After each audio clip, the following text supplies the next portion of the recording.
Malam di kota selalu ramai. Lampu-lampu neon berkedip, suara kendaraan tak pernah berhenti, dan orang-orang berjalan cepat seolah dikejar waktu. Namun, di antara keramaian itu, ada lorong-lorong gelap yang tak pernah diperhatikan orang. Dika, seorang mahasiswa yang baru pulang dari kampus, memilih jalan pintas melewati sebuah gang sempit di belakang deretan ruko tua. Awalnya terasa biasa saja, hanya bau sampah dan suara tikus yang berlarian. Tapi ketika langkahnya semakin jauh ke dalam, suara kota seakan menghilang. Hening, Dika menelan ludah. Ia mulai mendengar suara napas pelan, berat, dan sangat dekat di telinganya. Ia menoleh cepat, tapi lorong itu kosong. Saat ia mempercepat langkah, bayangan tubuh manusia tampak sekilas di dinding. Bayangan itu bergerak berlawanan arah dengan dirinya. Ketika Dika keluar dari lorong, tubuhnya basah oleh keringat dingin. Namun, yang membuatnya tak bisa tidur malam itu adalah satu hal. Bayangan itu masih menempel di kamarnya, mengikuti setiap gerakannya. Sejak malam itu, Dika tak bisa lepas dari bayangan yang terus mengikutinya. Ia mencoba tidur dengan lampu menyala, tapi tetap saja, bayangan itu ada, berdiri di sudut kamar, diam menatapnya. Merasa semakin terganggu, Dika memutuskan pindah dari kosannya ke sebuah apartemen murah di pusat kota. Gedung itu tinggi, tua, dan cat dindingnya mulai terkelupas. Petugas resepsionis menyambut dengan senyum hambar, seakan sudah terbiasa melihat penghuni baru yang tak betah lama tinggal di sana. Di malam pertama, Dika kembali merasa ada sesuatu yang aneh. Dari jendela apartemennya di lantai 10, ia bisa melihat gedung-gedung tinggi berkilau. Namun, di antara kerlap-kerlip lampu kota, ada satu jendela apartemen di gedung sebelah yang selalu gelap. Yang membuatnya merinding, tiap ia menoleh, terlihat bayangan sosok tinggi berdiri di balik kaca jendela itu, menghadap tepat ke arahnya.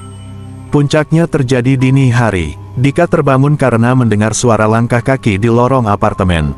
Semakin lama semakin dekat, berhenti tepat di depan pintunya. Ia beranikan diri mengintip dari lubang pintu. Bulu kuduknya langsung berdiri, karena di lorong yang remang itu, ia hanya melihat bayangan hitam tanpa tubuh berjalan pelan, meninggalkan jejak suara napas berat yang dulu ia dengar di gang sempit. Dan kini, apartemen yang harusnya jadi tempat aman, berubah menjadi jebakan baru yang lebih menakutkan. Sejak pindah ke apartemen, Dika menyadari sesuatu yang mengerikan, bayangan itu tidak hanya tinggal di kamarnya. Siang hari, saat ia berangkat kerja dan menunggu bus di halte, ia sempat menoleh ke kaca jendela bus yang berhenti di depannya. Matanya membelalak, bayangan hitam itu ada di dalam bus, duduk di bangku kosong, wajahnya menempel ke kaca, menatap Dika. Di jembatan penyeberangan, bayangan itu tampak berjalan jauh di ujung, langkahnya pelan, tapi setiap kali Dika kedip, sosok itu selalu lebih dekat. Pernah juga, ketika Dika masuk ke mall, ia merasa lega karena ramai orang. Tapi di eskalator kaca yang berkilau, ia melihat refleksinya tidak sendirian. Ada bayangan lain di sebelahnya, tinggi menjulang, wajahnya samar seperti asap, dan bibirnya bergerak meski tanpa suara. Malam itu, Dika berlari ke kamar apartemennya dengan napas tersengal. Ia menutup pintu rapat, menyalakan semua lampu, dan mencoba menenangkan diri. Tapi tiba-tiba, listrik padam. Gelap total, dan dari dalam kegelapan, suara berat itu terdengar lagi, jauh lebih dekat. "Kamu tak bisa lari, aku sudah menempel di langkahmu." Dika membeku. Kini ia sadar, bukan hanya apartemennya yang berhantu. Seluruh kota telah jadi arena perburuan. Dika semakin tertekan. Ia tak bisa lagi membedakan mana yang nyata dan mana yang hanya bayangan. Bahkan ketika berbicara dengan rekan kerjanya, ia sempat melihat bayangan hitam itu berdiri tepat di belakang temannya, meski tak seorang pun menyadari. Setiap malam, ia mencoba tidur dengan lampu menyala, tapi selalu terbangun karena suara ketukan pelan di jendela. Saat memberanikan diri membuka tirai, tidak ada siapa-siapa, kecuali bekas telapak tangan hitam yang menempel di kaca, semakin hari semakin banyak. Akhirnya, Dika mencari informasi tentang apartemen dan lingkungan sekitarnya. Dari seorang satpam tua, ia mendapat potongan cerita. Dulu, di lahan ini berdiri sebuah gedung tua yang terbakar habis. Banyak korban terperangkap di dalam. Sejak itu, katanya, ada roh-roh yang tak pernah menemukan jalan pulang. Mereka menempel pada bayangan manusia, ikut kemanapun. Wajah satpam itu pucat, seolah takut mengucapkannya lebih jauh. Malam itu, Saat Dika menyalakan TV untuk mengalihkan pikiran, layar tiba-tiba berdesis. Gambarnya berganti menjadi rekaman CCTV lorong apartemen. Ia melihat dirinya sendiri, berdiri di depan pintu kamarnya. Padahal ia masih duduk di dalam. Dan tepat di belakang sosok dirinya di layar, bayangan hitam itu muncul lebih jelas, dengan mata merah menyala, menatap lurus ke arah kamera. Dika menjerit, TV mati seketika.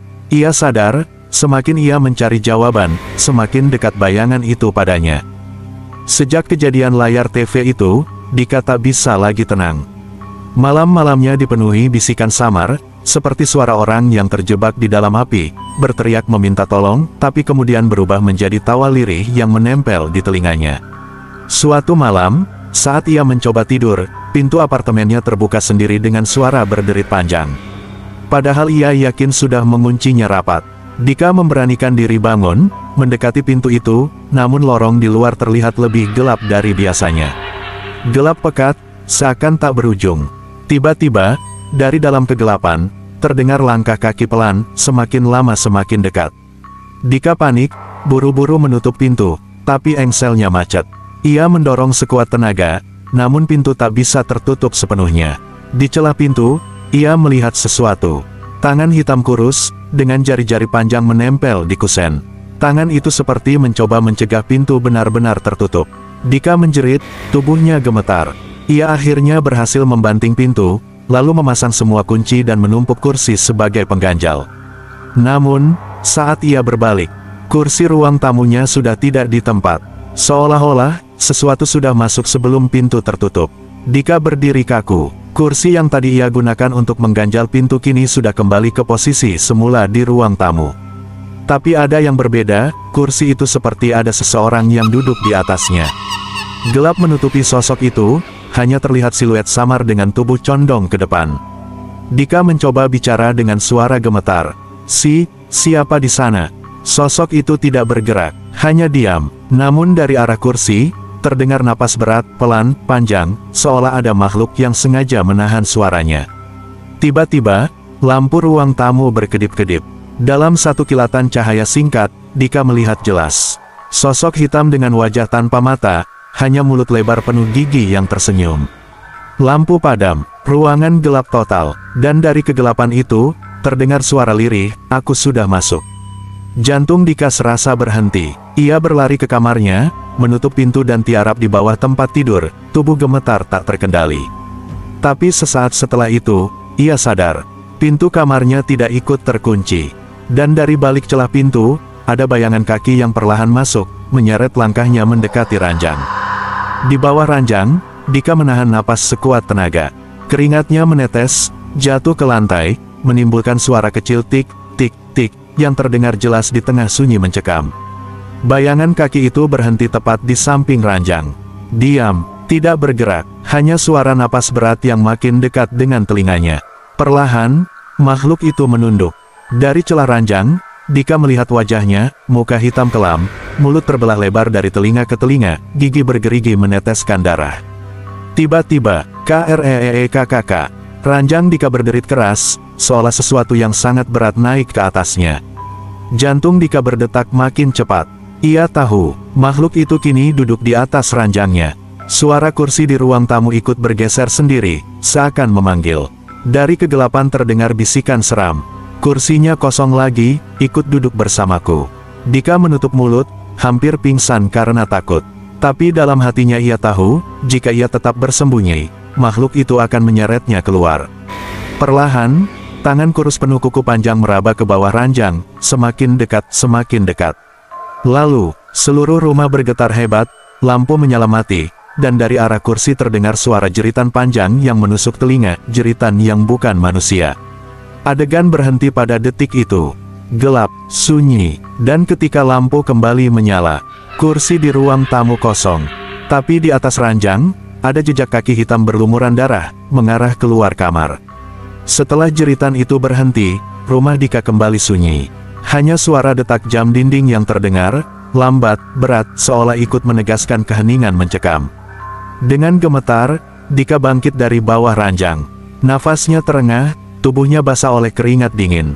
Ia menatap ruang tamu, ke arah kursi tua yang sejak tadi jadi sumber teror. Kursinya kosong, diam, tak bergerak lagi. Namun lantai di sekitarnya penuh jejak kaki hitam, meninggalkan bekas seperti arang terbakar. Bekas itu mengarah ke pintu depan, lalu berhenti di ambang. Seolah sesuatu baru saja pergi, meninggalkan rumah. Dika ingin lega, tapi hatinya menolak. Ia tahu, makhluk itu tidak hilang. Ia hanya pergi mencari kursi kosong di rumah lain. Malam itu, sebelum tidur, Dika menutup matanya rapat-rapat. Tapi dari kejauhan, samar-samar, ia masih mendengar suara kursi bergeser. Krek, krek, seperti janji yang belum selesai. Dan sejak malam itu, tak ada seorang pun yang berani duduk di kursi tua itu lagi.